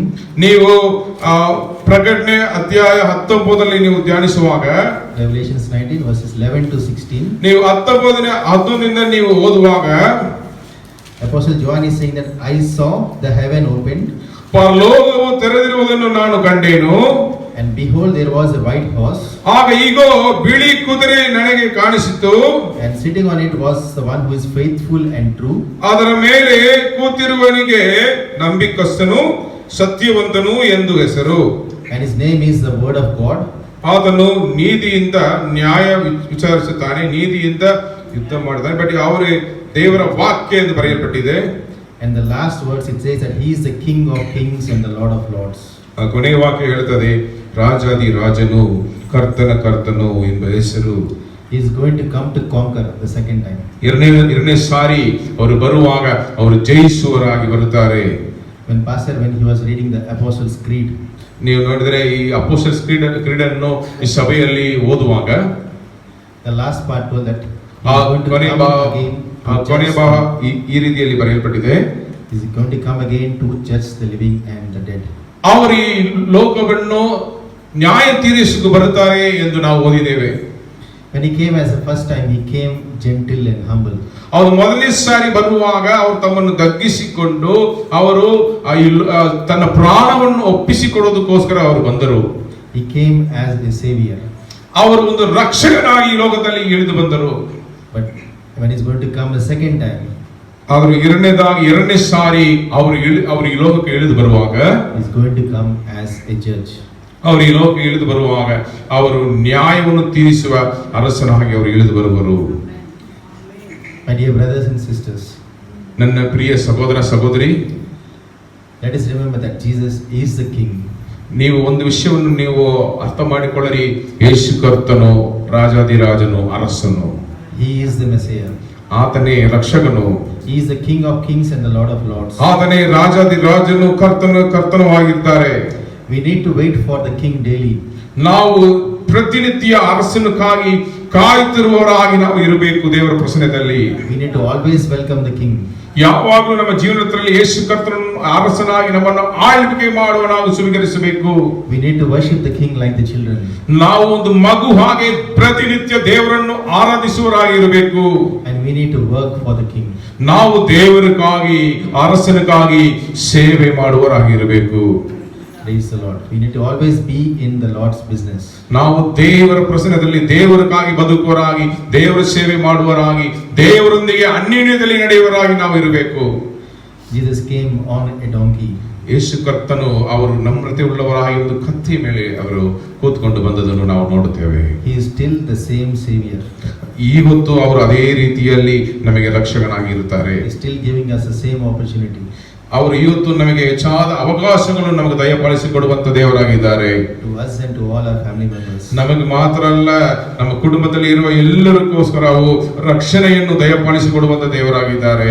He is still humble and gentle. ಇವತ್ತು ಕೂಡ ಅವರು ಶಾಂತ ಗುಣವುಳ್ಳವರಾಗಿ, ನಮ್ರತೆ ಉಳ್ಳವರಾಗಿದ್ದಾರೆ. But let us remember that he is going to come as a judge. ಆದರೂ ಒಂದು ದಿವಸ ಬಂದೇ ಬರುತ್ತೆ, ಅವರು ನ್ಯಾಯ ತೀರಿಸುವ ದೇವರಾಗಿ ಅರಸನಾಗಿ ಬರುವ ಒಂದು ದಿವಸ ಬಂದೇ ಬರುತ್ತೆ. He's going to come on the white horse to conquer. ಅವರು ಬಿಳಿ ಕುದುರೆ ಮೇಲೆ ಕೂತ್ಕೊಂಡು ಜಯಶಾಲಿಯಾಗಿ ಜಯಿಸುವರಾಗಿ ಬರುವ ದಿವಸ ಬಂದೇ ಬರುತ್ತೆ. And to punish all his enemies. ಅವರ ಬೈರಿಗಳನ್ನು ಅವರು ದಂಡಿಸುವರು. This Palm Sunday teaches us these very valuable lessons. ಈ ಗರಿಗಳ ಭವನವಾರ ನಮಗೆ ಹೇಳಿಕೊಡೋದು ಏನಂತಾರೆ, If Jesus is looking into us and to our families, ಮೊದಲನೇದಾಗಿ ದೇವರು ನಮ್ಮಲ್ಲಿ ನಮ್ಮ ಜೀವನದಲ್ಲಿಯೂ ಅವರು ನಮ್ಮ ಜೀವನವನ್ನು ನೋಡುವರಾಗಿದ್ದಾರೆ. will he be happy or will he weep over us? ನಾವು ಯೇಸು ಕರ್ತನಿಗೆ ಮೆಚ್ಚುಗೆ ಆಗಿರುವ ಜೀವನ ಜೀವಿಸ್ತೇವಾ, ಅದು ಅವರಿಗೆ ದುಃಖವನ್ನು ಕೊಡ್ತಾ ಇಲ್ಲ ಸಂತೋಷವನ್ನು ನೀಡುತ್ತಾ ಎಂದು ನೋಡುವರಾಗಿ ನಾವು ಇರಬೇಕು. We always need to wait for the Lord. ನಾವು ಯಾವಾಗಲೂ ದೇವರ ಪಾದದಲ್ಲಿ ಕಾಯುವರಾಗಿರಬೇಕು, ಆತನ ಆಗಮನಕ್ಕಾಗಿ ಕಾಯುವರಾಗಿರಬೇಕು. We always need to welcome him in our lives. ನಮ್ಮ ಜೀವನದಲ್ಲಿ ಆತನನ್ನು ಆಳ್ವಿಕೆ ಮಾಡುವ ಅರಸನಾಗಿ ನಾವು ಅವರಿಗೆ ಸ್ಥಳ ಕೊಡಬೇಕು. We always need to worship the Lord. ಯಾವಾಗಲೂ ದೇವರನ್ನು ಸ್ತುತಿಸುವರಾಗಿ, ಆರಾಧಿಸುವರಾಗಿ, ಪ್ರಾರ್ಥನೆ ಮಾಡುವರಾಗಿ, ಸತ್ಯವೇದವನ್ನು ಧ್ಯಾನಿಸುವರಾಗಿ ನಾವು ಇರಬೇಕು. And we need to work for the Lord. ಅದು ಮಾತ್ರ ಅಲ್ಲ, ನಾವು ಸಭೆಯಲ್ಲಿ ದೇವರಿಗಾಗಿ ಸೇವೆ ಮಾಡುವರಾಗಿ, ದೇವರ ಸುವಾರ್ತೆಯನ್ನು ಸಾರುವರಾಗಿ, ಸಾಕ್ಷಿಗಳಾಗಿ ಬದುಕುವರಾಗಿ ನಾವು ಇರಬೇಕು. It is not only the pastors who need to work for the Lord. ಇಲ್ಲಿ ಇರುವ ಸೇವಕರು ಮಾತ್ರ ಅಲ್ಲ ದೇವರಿಗೆ ಸೇವೆ ಮಾಡುವವರು.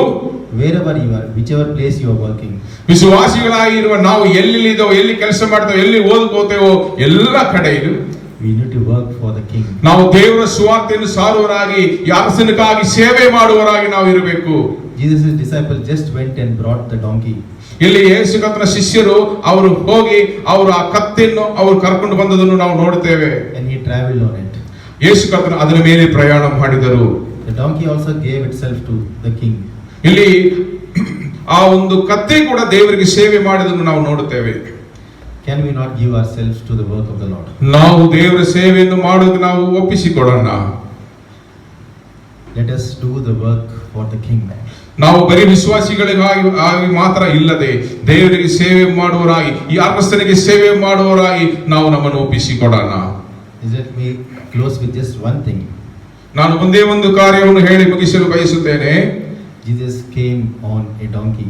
ಯೇಸು ಕರ್ತನ ಒಂದು ಕತ್ತೆ ಮರಿ ಮೇಲೆ ಕೂತ್ಕೊಂಡು ಬಂದರು.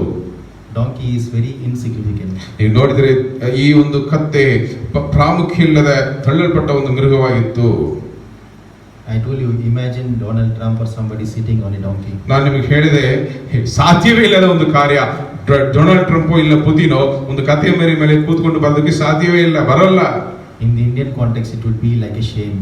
ಈ ನೀವು ನೋಡಿದರೆ ನಮ್ಮ ಇಂಡಿಯಾ ಭಾರತೀಯ ದೇಶದಲ್ಲಿ ಯಾರಾದ್ರೂ ಕತೆ ಮೇಲೆ ಕೂತ್ಕೊಂಡು ಬಂದ್ರೆ ಅದು ಅವಮಾನಕರವಾದ ಒಂದು ಕಾರ್ಯ.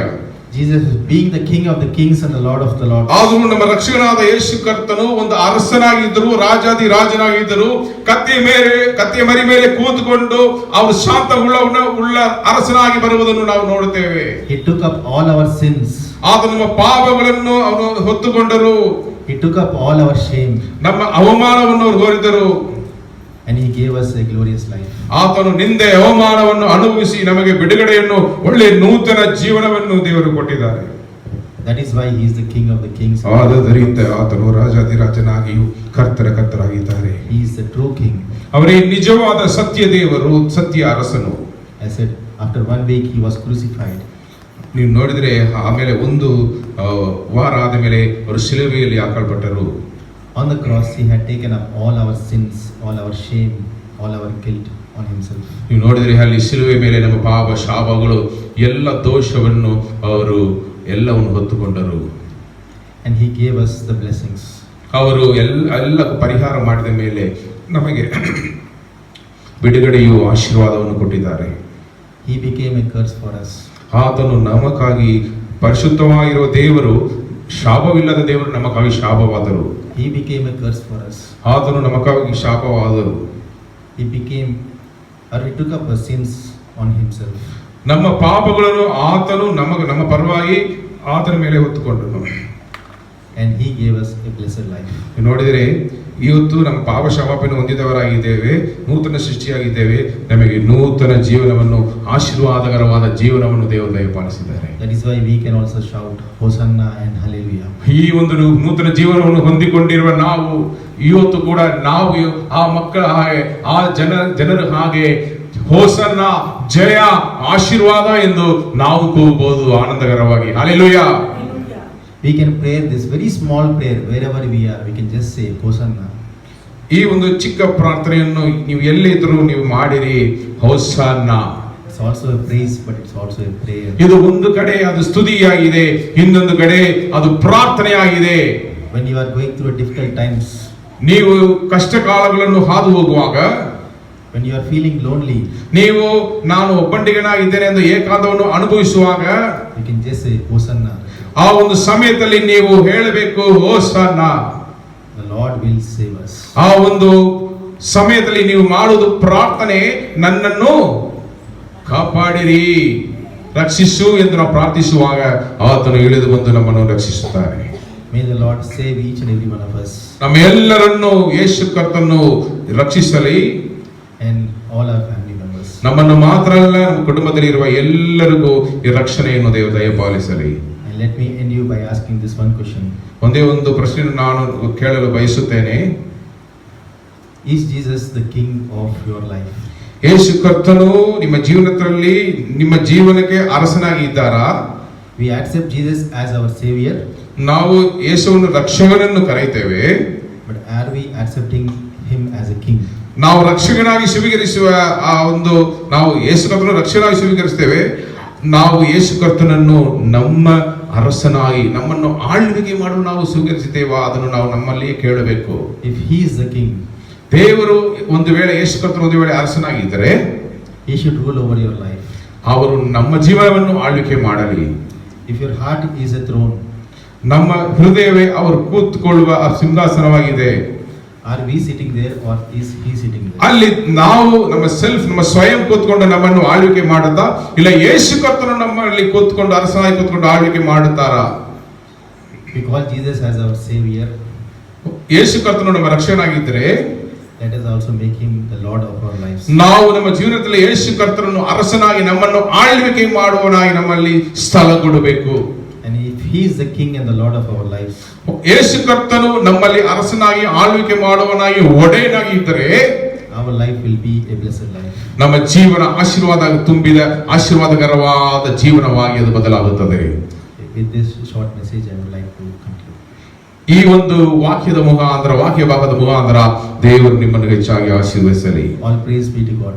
ದೇವರ ನಾಮಕ್ಕೆ ಮಹಿಮೆ ಉಂಟಾಗಲಿ. Amen. Hosanna, and blessed be the name of the one who came in the name of the Lord. ಜಯ, ದೇವರ ನಾಮದಲ್ಲಿ ಬರುವವರಿಗೆ ಆಶೀರ್ವಾದ. ಹಲ್ಲೆಲೂಯಾ. ದೇವರು ನಿಮ್ಮನ್ನು ಆಶೀರ್ವದಿಸಲಿ. I would like to thank Pastor Ruben for translating. ನಾನು I very thankful to Ruben. ರೂಬನ್ಗೆ ನಾನು ವಂದನೆ ಸಲ್ಲಿಸ್ತೇನೆ, ನನ್ನ ಈ ಒಂದು ವಾಕ್ಯ ಭಾಗವನ್ನು ಟ್ರಾನ್ಸ್ಲೇಟ್ ಮಾಡೋಕ್ಕೋಸ್ಕರ. Okay, the message might be very simple. ಒಂದು ವೇಳೆ ಇದು ವಾಕ್ಯ ಭಾಗ ನಿಮಗೆ ಒಂದು ಸಿಂಪಲ್ ಆಗಿರುವ, ಒಂದು ಸಾಮಾನ್ಯವಾದ ಒಂದು ವಾಕ್ಯ ಭಾಗ ಇರಬಹುದು, But we need to wait for the second coming of the Lord. ಈ ವಾಕ್ಯ ನಮಗೆ ಸ್ಪಷ್ಟವಾಗಿ ನಮ್ಮ ಜೊತೆ ಮಾತನಾಡುತ್ತೆ. ಬರೀ ವಿಶ್ವಾಸಿಗಳಿಗಾಗಿ ಮಾತ್ರ ಅಲ್ಲ, ನಾವು ಯೇಸು ಕರ್ತನ ಎರಡನೇ ಆಗಮನಕ್ಕಾಗಿ ನಮ್ಮನ್ನು ಸಿದ್ಧಪಡಿಸಿಕೊಳ್ಳಬೇಕು. Because that is what the Bible says and that is what we believe. Hallelujah. ಅದನ್ನೇ ನಾವು ನಂಬುತ್ತೇವೆ, ಅದಕ್ಕೋಸ್ಕರ ನಾವು ಕಾಯ್ತಾ ಇದ್ದೇವೆ. He is going to come again to judge the living and the dead. ಅವರು ನಮಗಾಗಿ ಈ ಲೋಕಕ್ಕೆ ಸತ್ತವರಿಗೋಸ್ಕರ, ಬದುಕುತ್ತಾ ಇರುವ ವಿಶ್ವಾಸಿಗಳಿಗೋಸ್ಕರ ಇಳಿದು ಬರಲಿಕ್ಕಿದ್ದಾರೆ. Till that time we need to be in the work of the Lord. ಅದು ತನಗೆ ನಾವು ದೇವರ ಸೇವೆಯನ್ನು ಮಾಡುವ ಒಳ್ಳೆಯ ವಿಶ್ವಾಸಿಗಳಾಗಿ, ನಂಬಿಕಸ್ಥರಾಗಿರುವ ಸೇವಕರಾಗಿ ನಾವು ಇರೋಣ. Praise be to God. ದೇವರ ನಾಮಕ್ಕೆ ಮಹಿಮೆ ಉಂಟಾಗಲಿ. ಆಮೆನ್. Thank you. ಹಲ್ಲೆಲೂಯಾ. ಈ ಸುಂದರವಾದ ಮುಂಚಾನೆ ವೇಳೆಯಲ್ಲಿ ದೇವರ ಮಾತು ನಮ್ಮ ಮಧ್ಯದಲ್ಲಿ ಇಳಿದು ಬಂತು. ಹಲ್ಲೆಲೂಯಾ. ದೇವರು ಮಾತನಾಡಿದರು, ಅವರು ನಮ್ಮಲ್ಲಿ ಅರಸನಾಗಿ ಇಳಿದು ಬಂದರು. ಹಲ್ಲೆಲೂಯಾ. ಅದು ಮಾತ್ರ ಅಲ್ಲ, ಅವರು ನಾವು ದೇವಾಲಯವಾಗಿರಬೇಕು, ನಾವೇ ದೇವಾಲಯ, ನಾವು ಯಾವಾಗಲೂ ಪ್ರಾರ್ಥನೆ ಮಾಡುವರಾಗಿ ಇರಬೇಕು ಎಂದು ಹೇಳಿದರು. ಹಲ್ಲೆಲೂಯಾ. ನಮ್ಮ ಜೀವನದಲ್ಲಿ ಯೇಸು ಕರ್ತನನ್ನು ನಾವು ಸ್ವಂತ ರಕ್ಷಣೆಯಾಗಿ ಸ್ವೀಕರಿಸಿಕೊಂಡಿದ್ದೇವೆ. ಅವರು ನಮ್ಮಲ್ಲಿ ಅರಸನಾಗಿ ಇದ್ದಾರಾ ಎಂದು ದೇವರು ಕೇಳಿದರು. ಹಲ್ಲೆಲೂಯಾ. ಎಷ್ಟೋ ಜನರು ನಾವು ಈ ರಕ್ಷಣೆಯನ್ನು ಅನುಭವಿಸ್ತೇವೆ, ಬಟ್ ನಾವು ಈ ನಿಜವಾದ ದೇವರ ಆಳ್ವಿಕೆಯನ್ನು ನಾವು ನಮ್ಮಲ್ಲಿ ಅನುಭವಿಸ್ತಾ ಇಲ್ಲ. ಒಂದು ವೇಳೆ ನಾವು ಆ ರೀತಿಯಲ್ಲಿ ಪೂರ್ಣವಾಗಿ ನಾವು ನಮ್ಮನ್ನು ಒಪ್ಪಿಸಿಕೊಟ್ರೆ ಅವರು ನಮ್ಮನ್ನು ಆಳ್ವಿಕೆ ಮಾಡುವರು, ಆಶೀರ್ವದಿಸುವರು. ಹಲ್ಲೆಲೂಯಾ. ನಾವು ಅರ್ಧ ಭಾಗ, ಕಾಲು ಭಾಗ, ಒಂದು ಕ್ಷೇತ್ರ, ಎರಡು ಕ್ಷೇತ್ರ ಹಂಗೆ ನಾವು ಒಪ್ಪಿಸಿಕೊಡೋದ್ರಿಂದ ಪೂರ್ಣ ಆಶೀರ್ವಾದಗಳು, ಪರಿಪೂರ್ಣತೆಯನ್ನು ನಾವು ಹೊಂದಿಕೊಳ್ತಾ ಇಲ್ಲ. ನಾವು ಸಂಪೂರ್ಣವಾಗಿ ನಮ್ಮ ಪ್ರಾಣ, ಆತ್ಮ, ಶರೀರವನ್ನು ಒಪ್ಪಿಸಿಕೊಡುವುದೇ ಅರಸನನ್ನು ನಾವು ನಮ್ಮ ಜೀವನದಲ್ಲಿ ಸ್ವೀಕರಿಸಿ ಬಾ ನನ್ನನ್ನು ಆಳ್ವಿಕೆ ಮಾಡುವುದು ಒಪ್ಪಿಸಿಕೊಡುವುದು. ಹಲ್ಲೆಲೂಯಾ. ಆದ್ರಿಂದ ಈ ವಾಕ್ಯ ಭಾಗ ಬಹಳ ಪ್ರಾಮುಖ್ಯವಾದದ್ದು. ನಾವೇ ದೇವಾಲಯ, ನಮ್ಮಲ್ಲಿ ನಮ್ಮ ಅರಸನು ವಾಸವಾಗಿದ್ದು ಆಳ್ವಿಕೆ ಮಾಡುವಾಗ ನಾವು ಆಶೀರ್ವಾದಕರವಾಗಿರುವೆವು, ಆಶೀರ್ವಾದ ನಿಧಿಯಾಗಿರುವೆವು. ದೇವರ ಸೇವೆಯನ್ನು ಅವರು ಬರುವ ತನಕ, ಆಗಮನ ತನಕ ಮಾಡುವವರಾಗಿ ದೇವರ ನಾಮವನ್ನು ಮಹಿಮೆ ಪಡಿಸುವವರಾಗಿರುವೆವು. ಹಲ್ಲೆಲೂಯಾ. ಈ ವಾಕ್ಯ ಭಾಗ ನನಗೂ ಕೂಡ ಆಶೀರ್ವಾದಕರವಾಯಿತು. It reminded me to work more and more for the kingdom of God. Hallelujah. And it's my prayer that their ministry, where they are going to study and where they are going to settle and do ministry, may God bless you abundantly and use you mightily for His kingdom. Hallelujah. God bless you. ಇವತ್ತು ನಾವು ಪ್ರಾರ್ಥನೆ ಮಾಡೋಣ. ಈ ವಾಕ್ಯ ಭಾಗವನ್ನು ಧ್ಯಾನಿಸ್ತಾ ಬಂದ ನಾವು ನಮ್ಮನ್ನು ಸಂಪೂರ್ಣವಾಗಿ ಒಪ್ಪಿಸಿಕೊಡೋಣ. ಯೇಸು ಕರ್ತನು ನಮಗಾಗಿ ಇಳಿದು ಬಂದು ನಮ್ಮ ಪಾಪ ಕ್ಷಮಾಪಣಕ್ಕಾಗಿ ಪರಿಶುದ್ಧ ರಕ್ತವನ್ನು ಸುರಿಸಿ ಅವರು ಪ್ರಾಣವನ್ನು ಕೊಟ್ಟರು. ನಂಬುವರೆಲ್ಲರಿಗೂ ಪಾಪ ಕ್ಷಮಾಪಣೆ, ರಕ್ಷಣೆ, ನಿತ್ಯ ಜೀವನ, ನೂತನ ಸೃಷ್ಟಿಯಾಗಿ ಬದುಕುವುದಕ್ಕೂ ನಮ್ಮಲ್ಲಿ ವಾಸವಾಗಿರುವ ಪವಿತ್ರಾತ್ಮನು ನಮಗೆ ಆಶೀರ್ವಾದವು, ಬರುವ ಲೋಕದಲ್ಲಿ ನಿತ್ಯ ಜೀವನವನ್ನು ಕೊಡುವುದಕ್ಕೆ ಶಕ್ತರಾಗಿರುವ ದೇವರು. ಆದ್ದರಿಂದ ಈ ಒಳ್ಳೆಯ ಜೀವನವನ್ನು ಪಡ್ಕೊಂಡಿರುವ ನಾವು, ಈ ಒಳ್ಳೆಯ ರಕ್ಷಣೆಗಳನ್ನು ನಮ್ಮ ಜೀವನದಲ್ಲಿ ಸ್ವೀಕರಿಸಿಕೊಂಡಿರುವ ನಾವು ಆತನನ್ನು ಒಡೆಯನಾಗಿ ನಮ್ಮಲ್ಲಿ ಇರುವ ಹೃದಯ ಸಿಂಹಾಸನದಲ್ಲಿ ಕುಳ್ಳಿರಿಸೋಣ. ನನ್ನನ್ನು ಆಳ್ವಿಕೆ ಮಾಡಿರಿ ತಂದೆಯೇ ಎಂದು ಒಪ್ಪಿಸಿಕೊಡೋಣ. ಹೆಚ್ಚು ಜನರು ಪೂರ್ಣವಾಗಿ ನೀವು ಒಪ್ಪಿಸಿಕೊಟ್ಟಿರಲಿಲ್ಲ, ಅದಕ್ಕೆ ದೇವರು ಇವತ್ತು ಮಾತನಾಡ್ತಾರೆ. ನಮ್ಮ ಪ್ರಾಣ, ಆತ್ಮ, ಶರೀರ, ನಮ್ಮ ವಿಚಾರಗಳು, ನಮ್ಮ ಯೋಚನೆಗಳು, ನಮ್ಮ ಮಾತುಗಳು, ನಮ್ಮ ಕ್ರಿಯೆಗಳು ಎಲ್ಲವನ್ನು ನಾವು ದೇವರ ಪಾತ್ರದಲ್ಲಿ ಒಪ್ಪಿಸಿಕೊಡಬೇಕು. ನನ್ನ ಬಾಯಿ ಮಾತು, ನನ್ನ ಹೃದಯ ಧ್ಯಾನ ದೇವರ ಸಮೂಹದಲ್ಲಿ ಆತನಿಗೆ ಮೆಚ್ಚುಗೆ ಆಗಿರಲಿ ಎಂದು ನಾವು ಒಪ್ಪಿಸಿಕೊಡೋಣ. ಹಾಲೆಲೂಯಾ. ಬನ್ನಿರಿ. ಪರಿಶುದ್ಧನು ಮಹೋನ್ನತನವಾಗಿರುವ ಆತನೇ, ಈ ಒಳ್ಳೆ ಸಮಯಕ್ಕಾಗಿ ನಿಮಗೆ ಸ್ತೋತ್ರ ಸ್ವಾಮಿ. ಇದುವರೆಗೂ ನಮ್ಮನ್ನು ಅಂದ ಚಂದವಾಗಿ ನಡೆಸಿದ ನಿಮ್ಮ ಕೃಪೆಗಾಗಿ ನಿಮಗೆ ಸ್ತೋತ್ರ ರಾಜ. ಅಪ್ಪ ಸ್ವಾಮಿ, ನೀವು ನಮ್ಮೊಂದಿಗೆ ಆರಾಧನೆ ಭಾಗದಲ್ಲಿ ಮಾತನಾಡಿ ನಮಗೆ ಉಜ್ಜೀವನೆಯನ್ನು, ಬಲವನ್ನು, ಶಕ್ತಿಯನ್ನು, ಅಭಿಷೇಕವನ್ನು ಹೆಚ್ಚಾಗಿ ಕೊಟ್ಟ ಕೃಪೆಗಾಗಿ ಸ್ತೋತ್ರ. ಸಾಕ್ಷಿ ಭಾಗದಲ್ಲಿ ನಿಮ್ಮ ಸೇವಕಿ ಮುಖಾಂತರ ಸ್ವಾಮಿ ಪ್ರತಿಯೊಬ್ಬರನ್ನು ಪ್ರೋತ್ಸಾಹಿಸಪಡಿಸಿದ್ದಕ್ಕಾಗಿ ನಿಮಗೆ ಸ್ತೋತ್ರ ಸ್ವಾಮಿ. ಅಪ್ಪ, ವಿಶೇಷವಾಗಿ ಬಹುಮೂಲ್ಯವಾಗಿರುವ ವಾಕ್ಯ ಭಾಗ ಮುಖಾಂತರ ಸ್ವಾಮಿ ಅಪ್ಪ, ನಿಮ್ಮ ಸೇವಕರ ಮುಖಾಂತರ ಪವಿತ್ರಾತ್ಮನು ನಮ್ಮ ಒಬ್ಬೊಬ್ಬರ ಹತ್ರನೂ ಮಾತನಾಡೋದಕ್ಕಾಗಿ ನಮಗೆ ಸ್ತೋತ್ರ ಸ್ವಾಮಿ. ಸಭೆಯಾಗಿ ಬರೀ ದೇವರು ಅರಸನು ಎಂಬುದನ್ನು ಮಾತಿಂದ ಮಾತ್ರ ಹೇಳದೆ ತನ್ನ ಜೀವನದಲ್ಲಿ ಅವರಿಗೆ ಎಲ್ಲ ಆಳ್ವಿಕೆಯನ್ನು ಕೊಡುವ ಜನರಾಗಿ ನಮ್ಮ ಸಭೆ ಜನರಿರಬೇಕಾಗಿ ಈ ಒಂದು ಸ್ವಾಮಿ ವಾಕ್ಯ ಭಾಗವನ್ನು ಕೇಳುತ್ತಾ ಇರುವ ಪ್ರತಿಯೊಬ್ಬರು ಇದುವರೆಗೆ ನಾನು ಅವರನ್ನು ಸ್ವೀಕರಿಸಿರ್ಬೋದು, ರಾಜನ ಅಂತ ಹೆಸರು ಹೇಳಿರ್ಬೋದು, ಆರಾಧನೆ ಮಾಡಿರ್ಬೋದು. ಆದರೆ ನಾನು ನಿಜವಾಗಿ ನನ್ನ ಜೀವನದ ಹಾದಿಯಲ್ಲಿ ಅವರನ್ನು ಸಿಂಹಾಸನದಲ್ಲಿ ಕೂರಿಸಿರುವ ದೇವರು ಅವರೇ ಎಂಬುದನ್ನು, ಅವರ ಆಳ್ವಿಕೆ ಮಾಡಬೇಕು ಎಂಬುದನ್ನು ಪ್ರತಿಯೊಂದು ನಿರ್ಧಾರದಲ್ಲೂ, ಪ್ರತಿಯೊಂದು ದಾರಿಯಲ್ಲೂ, ಮಾತಲ್ಲೂ, ನಡೆ ನುಡಿಯಲ್ಲೂ, ಬಾಳು ಬದುಕಲ್ಲೂ ಅವರೇ ನನಗೆ ಅರಸನು, ಅವರು ತರನೇ ಪ್ರಜೆಯಾಗಿ ನಾನು ಬಾಳಬೇಕು ಎಂಬುದನ್ನು ಒಪ್ಪಿಸಿಕೊಟ್ಟು ಬಾಳುವ ಮಕ್ಕಳಾಗಿ ನಾವು ಇರಬೇಕಾಗಿ ಒಬ್ಬೊಬ್ಬರನ್ನು ಒಪ್ಪಿಸಿಕೊಟ್ಟಿದ್ದೇವೆ. ಹಾಗೆ ಮಾಡಲಿಕ್ಕೆ ನೀವು ಶಕ್ತನಾಗಿರುವುದಕ್ಕಾಗಿ ಸ್ತೋತ್ರ. ನೀವು ಹಾಗೆ ನಮ್ಮಲ್ಲಿ ನಮ್ಮ ಮಧ್ಯದಲ್ಲಿ ಅರಸನಾಗಿ ಕೂತಿರುವಾಗ, ನಾವು ನಿಮಗೆ ಆಳ್ವಿಕೆ ಕೊಡುವಾಗ, ನಮ್ಮ ಎಲ್ಲ ನಿರ್ಧಾರಗಳನ್ನು ನೀವು ಮಾಡುವಾಗ ನಮ್ಮ ಜೀವನ ಆಶೀರ್ವಾದಕರವಾಗಿರ್ತದೆ ಎಂಬುದನ್ನು ಇನ್ನೊಂದು ಆವತ್ತು ತಿಳಿಸಿದ ಕೃಪೆಗಾಗಿ ಸ್ತೋತ್ರ. ನಾವು ವಿಧೇಯರಾಗಿ ಬದುಕಿ ಆಶೀರ್ವಾದ ಹೊಂದಿ ಇದರವರೆಗೂ ಆಶೀರ್ವಾದ ನಿಧಿಯಾಗಿರಬೇಕಾಗಿ ನಮ್ಮನ್ನು ಒಪ್ಪಿಸಿಕೊಡುತ್ತಾ ನಮ್ಮ ರಕ್ಷಕನ ಒಡೆಯನುವಾದ ಯೇಸು ಸ್ವಾಮಿ ನಾಮದಲ್ಲಿ ಅತಿ ದೀನತೆಯಿಂದ, ಪೂರ್ಣ ನಂಬಿಕೆಯಿಂದ ಪ್ರಾರ್ಥನೆ ಬೇಡುತ್ತೇವೆ. ಜೀವವುಳ್ಳ ತಂದೆ. ಆಮೆನ್.